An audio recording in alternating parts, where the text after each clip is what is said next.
Howdy and happy holidays. Welcome to the December 2021 edition of the eManifest monthly webinar series. I'm your host, David Graham, and I'm joined today by the rest of the eManifest team, who's going to be talking about a large range of very exciting topics. Starting us off, I'm going to pass this right over to Steve Donnelly, who's going to start us off with a submission update. So take it away, Steve.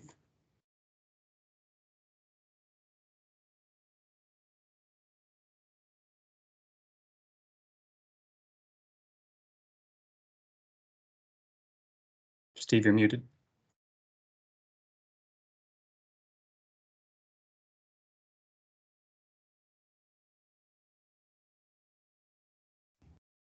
That is strange. I was calling on my phone. Now, am I good now? Yep, good to go. Okay, great. I tried calling in and, well, so much for technology. All right, yeah, so we got 6 million manifests over, we just hit that mark, and the submission breakdown should not surprise you that much. The majority are the data image 5 copy. And then we have our image only, 14%. Mail, which has gone the way of the dodo, is 3.7%. And then electronic is 0.4%. And that number is growing, as we'll see on the next slide. In the last 30 days, so last month, we're right around our average of 150,000 manifests, and we're seeing that data plus image is still the majority of the manifest. We have image only, and we're seeing an increasing amount of electronic manifests, and that's hybrid and fully electronic.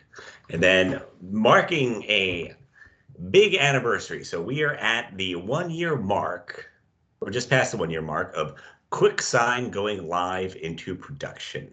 So you may remember prior to the QuickSign going live, we had a lot of advisory board meetings. There was a lot of discussion. There was testing, but it went live about a year ago. And this means that a generator, a transporter, or an initial receiver at a facility can just click the sign button and not have to enter the Chrome Air Challenge questions to sign a manifest. And as you can see, it's been reaping some rewards. So pre-QuickSign, we got about 19 electronic manifests per day and about 444 electronic manifests per month. These are our just daily averages. And then post-QuickSign, we bumped it up to 25 per day and over 600 per month. So that's a good increase.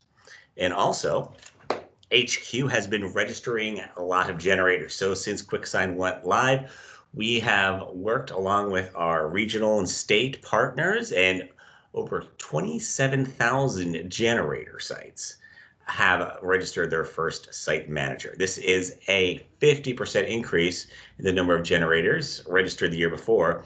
And those generators now have access to 600,000 manifests. So if we remember back from our previous slide, we just hit the 6 million manifest mark. So roughly, we now have generators with site managers that could review, make corrections, or keep as the copy of record those manifests. So that's about 10%, and way to go, and we're not stopping. And here's some more QuickSign facts. Let's go to the next slide.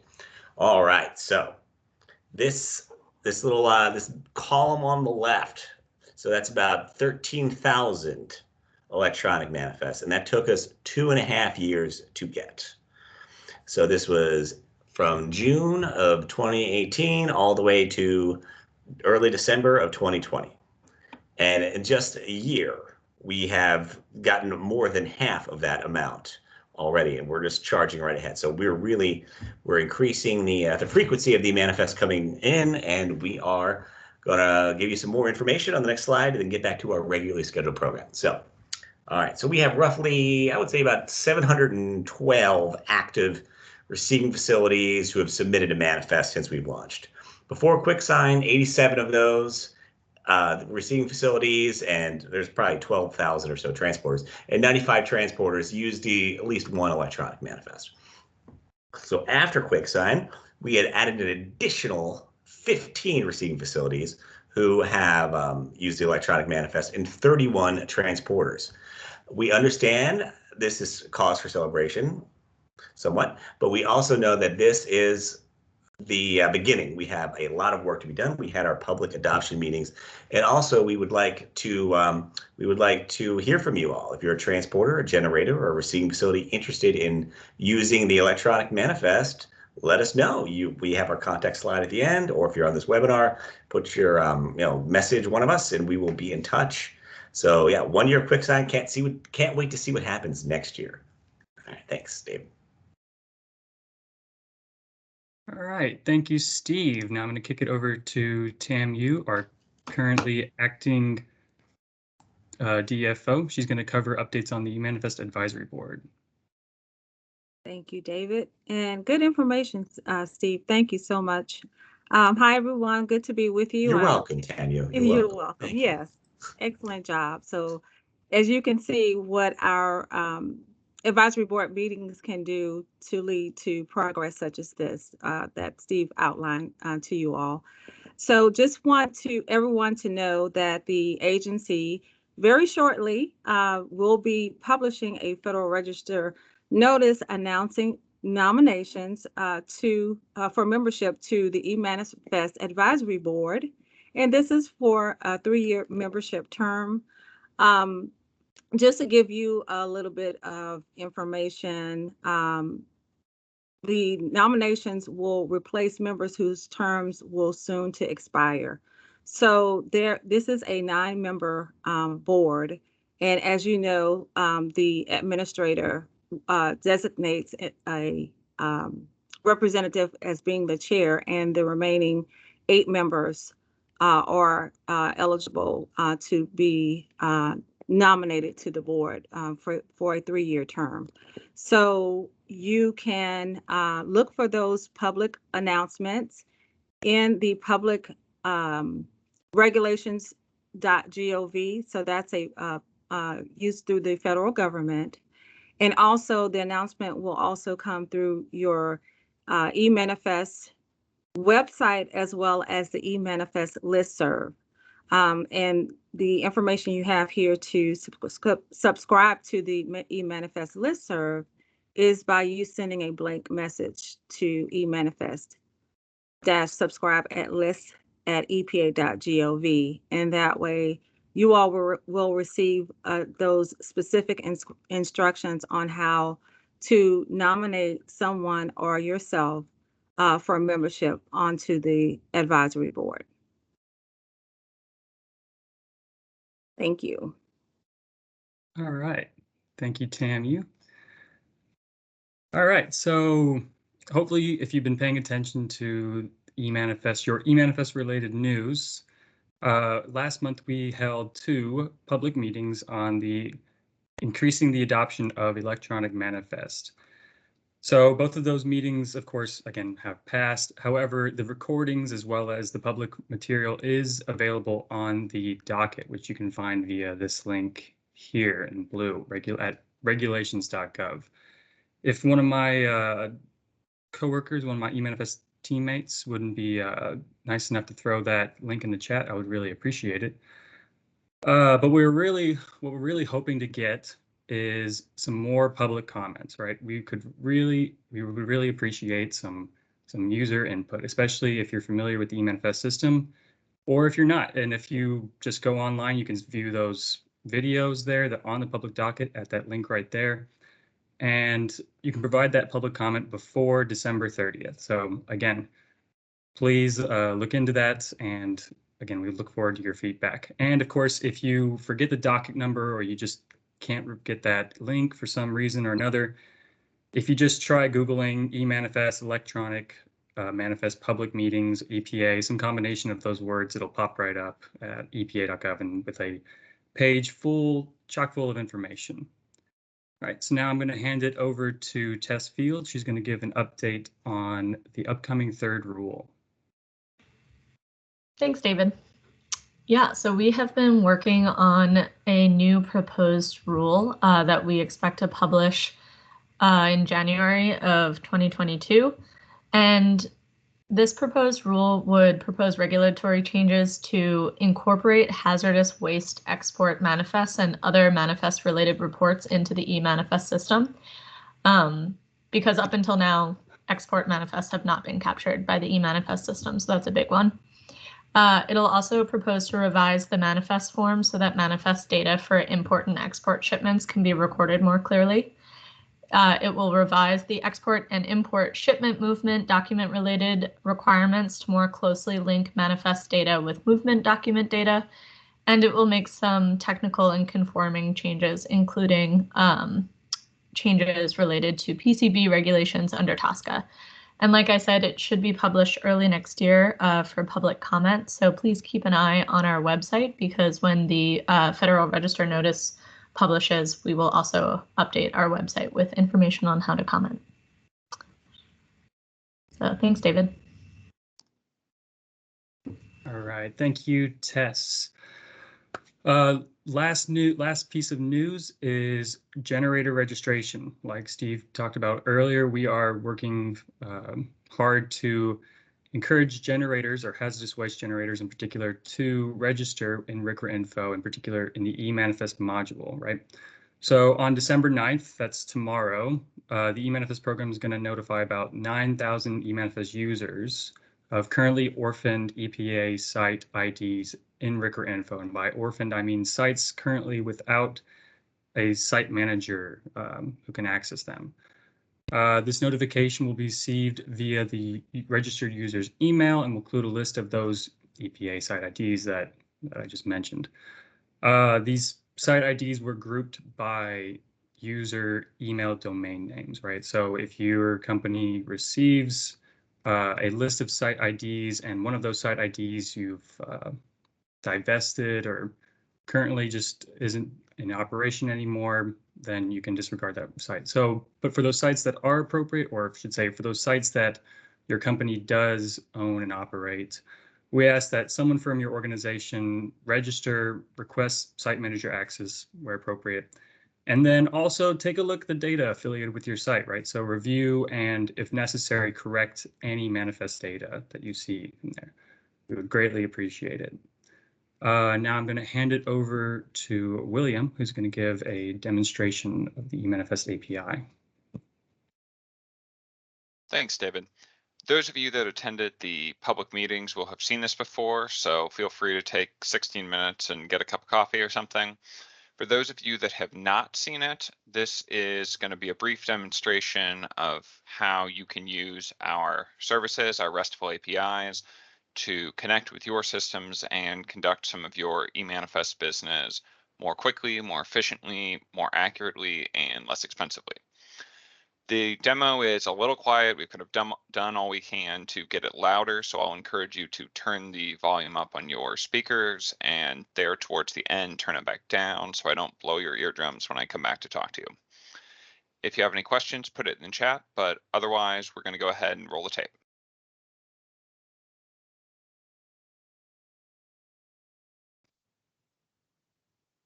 Hello, everyone. Welcome to the eManifest Python services demo. You've just heard from us explaining the details of how to use our RESTful API services to set up, sign, and distribute links for generators, transporters, and TSDFs to process a manifest fully electronically, and then additionally in a hybrid status.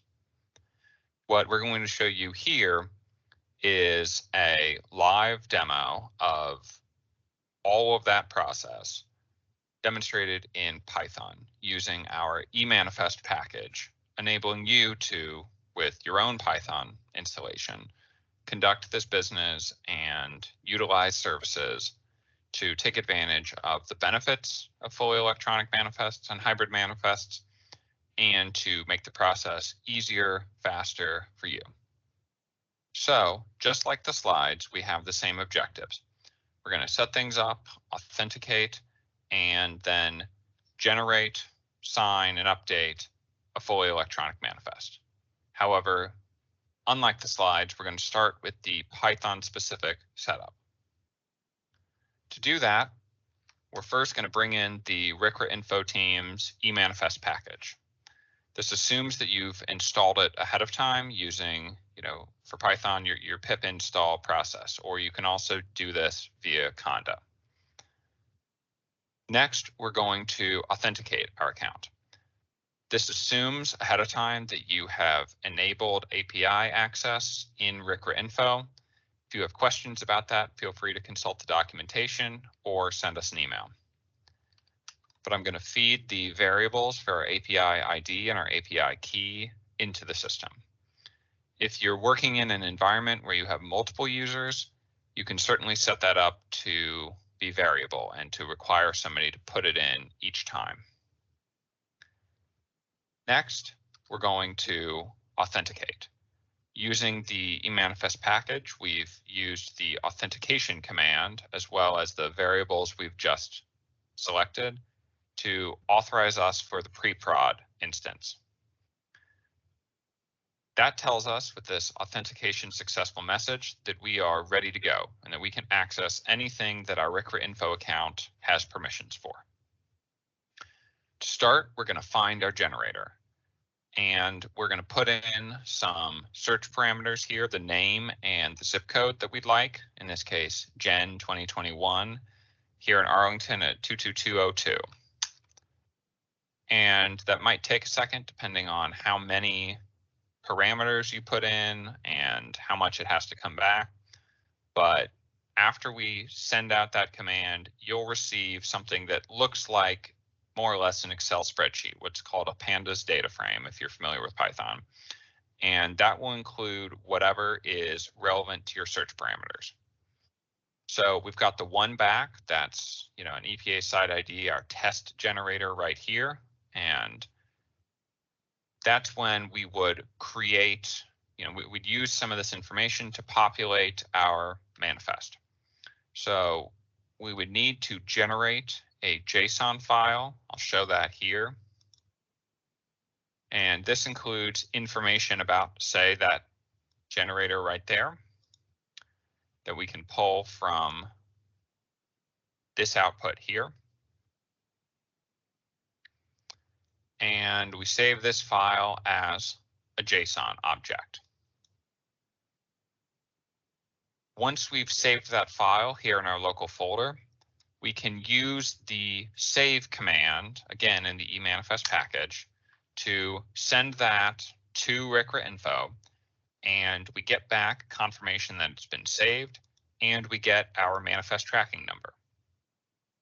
That manifest tracking number we can use to populate other commands, but for now, we're going to use it to populate an update. So again, we're going to open up a JSON file that we've created. We put in the manifest tracking number that we got back from step 4 and any other information that we would want to update.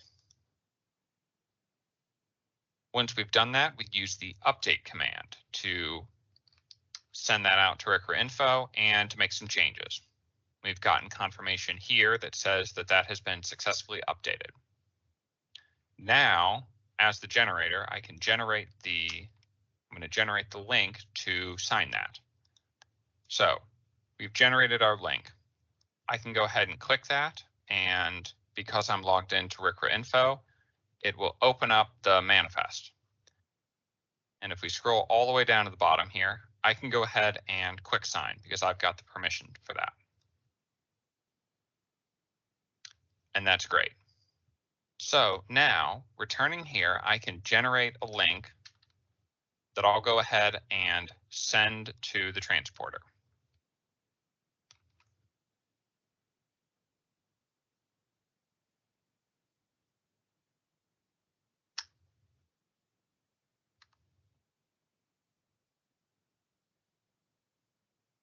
Now that I've gone ahead and done that, I'm going to pass things over to Scott, who's serving as our transporter, and will demonstrate how someone working for the transporter could sign this even from their phone.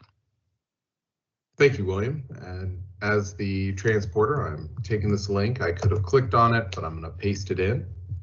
And I'm brought to the pre-production login screen.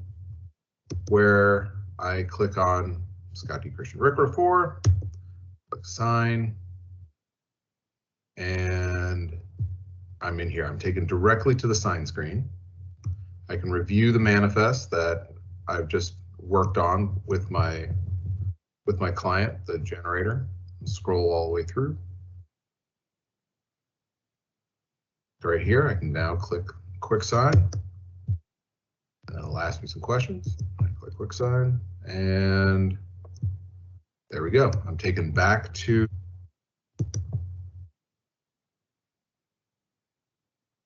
the screen where I can see the manifest that I had just signed.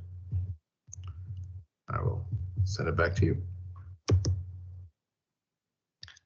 Great. And now that our transporter has signed, I can get any of the details I want. I'm going to call out for updates. So I'm going to use the eManifest package, the get attachments function, and I'm going to plug in the manifest tracking number that we have for this manifest. And you'll see here over in my folder structure as I refresh that PDF and JSONs come back with additional detail about that manifest. And so if I want to review that here in the process, that's available to me. But we're going to assume that I'm comfortable with things, and I'd like to finish it up and send it for receipt at the TSDF. So again, I'll generate a link, and this time this link will be specific to the TSDF. And I'm going to send that over to David, who is serving as our receiving facility. Thank you, William. As the TSDF now, I now have that URL link that William's application generated for me. So I'm going to paste that here. Normally, again, you could just click it, but for purposes of this demonstration, we already have that URL copied to our clipboard. So at this point, I can go through, I can verify the information, generator information, the generator ID is correct, transporter information, all this stuff. If I navigate all the way down to the bottom, just like Scott did, I can quick sign like such. Confirm that all the information is again correct. Now that manifest has been signed by the generator, the transporter, and the designated receiving facility. I'm going to hand it back over to William. So, thanks to the work of David, Scott, and myself, we've now set up the Python environment, authenticated our account, found the generator, created, update, and distributed for signature our electronic manifest. And along the way, we called out for updates and got those files back to us, all with the simplicity of the RESTful APIs and the repeatability of a Python process. Now, we're going to take some time and show you how this might work with a hybrid manifest. And now we're going to demonstrate the hybrid manifest that we, again, discussed on the slides previously. This is similar to the fully electronic process, but has a couple of notable differences. We'll start out the same way. We will bring in the eManifest package, and then we will authenticate ourselves with RCRA info. Now that we've successfully done that, we will again pass a JSON object containing the information about our manifest to RCRA info. And again, we've got a successful message telling us it's been saved and the manifest tracking number that's associated with this manifest now. However, now we want to change the manifest to a hybrid because we've heard from our partners in this process that this one will need to be a hybrid. And like the fully electronic process, we can accomplish a change using the update command. And in this case, we're going to send the update JSON, but we've now changed the submission type to hybrid. So when we send this out, we've updated the manifest and the status in RCRA info will show as hybrid. Now that we've updated, I'm going to go ahead and generate a UI link and send that directly to Scott, who is serving as our transporter. Thank you, William. So this new user is using a tablet. They've already from their tablet and the app that they built on their company built on their tablet. The transporter is taken directly to the link for the manifest that was just updated from electronic to hybrid. I log in and I see over the test button, I see, yes, it's now a hybrid manifest. Then I scroll down and there's a lot here because of review, because it's kind of a big manifest. And generator, and we see, oh, perfect. So Jim Tester, who's the generator, they signed, and I can now quick sign this manifest. So the information was uploaded, and I can now go and click quick sign, see the transport and acknowledgement receipt materials, quick sign again, and I'm taken back to the dashboard. And then I drive away and hand it back to William.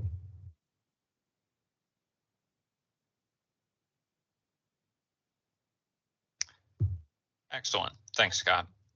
And so if I want to get an update on that and confirm that we've gotten our transporter signature, I can go ahead and run that get attachments command. And you'll see here in my file structure that I've gotten that information. And this eManifest JSON object is going to include information about the manifest, the status of it, and who has signed. In this case, I've just seen that Scott has signed it. So excellent. Now it's ready to be signed once it gets to the TSDF. And so I'll generate a link specifically for our receiving facility, and I'll send that over to David, who is serving as our receiving facility. All right, thank you, William, again. So for purposes of this demonstration, I'm already logged in as our TSD.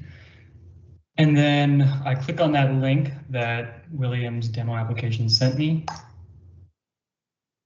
Pulls up a new tab. Again, I'm already signed in. I can see I have the option to Chromair sign or quick sign these manifests that were just sent to me. I'm going to go ahead and quick sign since that's all I need at the moment. I'm going to click both, either select all or filter, or just sign the manifest that I want to sign. Also review if you'd like. But for purposes of today, we're just going to go ahead and quick sign both of these manifests. Again, confirm the information is correct. And our electronic manifests are now complete. Thanks, David. So now we've managed to show you both fully electronic and hybrid options to complete the manifest process all the way from the initial creation of the manifest through the signature at the receiving facility. In this case, using Python and the RESTful APIs of the RIC4Info system, enabling you to leverage new tools and reduce the friction, allowing you to have a more pleasant, rapid, and efficient manifesting experience. We're going to come back to our presentation now, but if you have questions about this, we encourage you to reach out to us individually or to check out our GitHub at github.com/USEPA/eManifest. Thank you.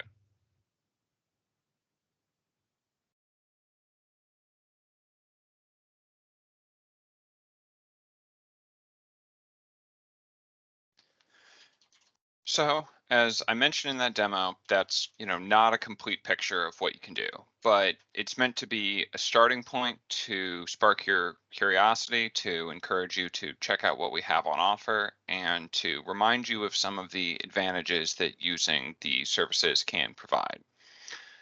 That presentation, along with an associated PowerPoint and the sample electronic manifest files that are used in the video, are available in the docket that I put the link in the chat here, and David put it here on the PowerPoint slide. So I would encourage you to check that out. David, if you'll go ahead and advance the slide. We're going to come back to the quick sign feature, and for this month's fun fact, we're going to remind you that 65% of generators are currently eligible to quick sign, and 74% of transporters match that same mark. And encourage you to make sure your facility is quick sign eligible, and if it's not, or you know one of your vendors is not, we encourage you to connect us via emanifest@epa.gov.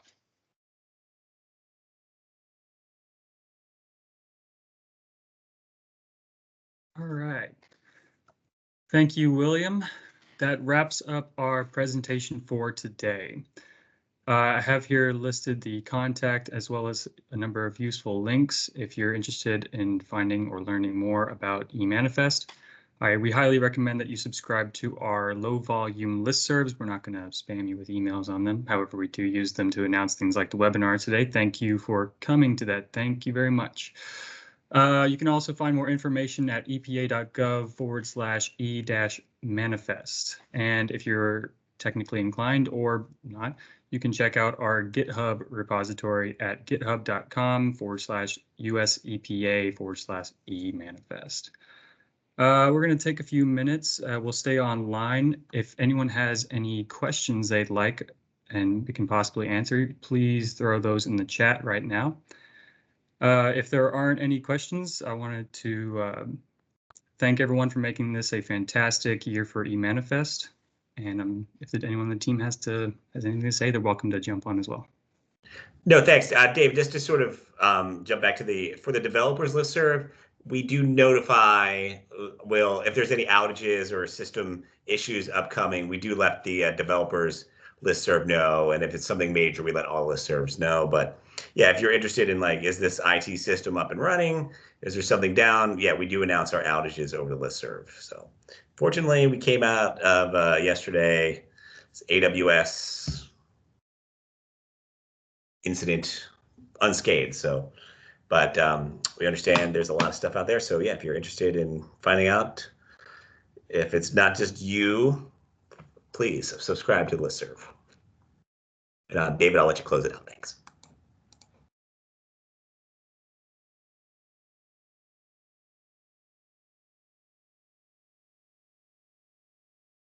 Yeah, again, that's all I had to say. We are open to questions and we'll stay on the line for a little bit. All right. And thank you very much for coming.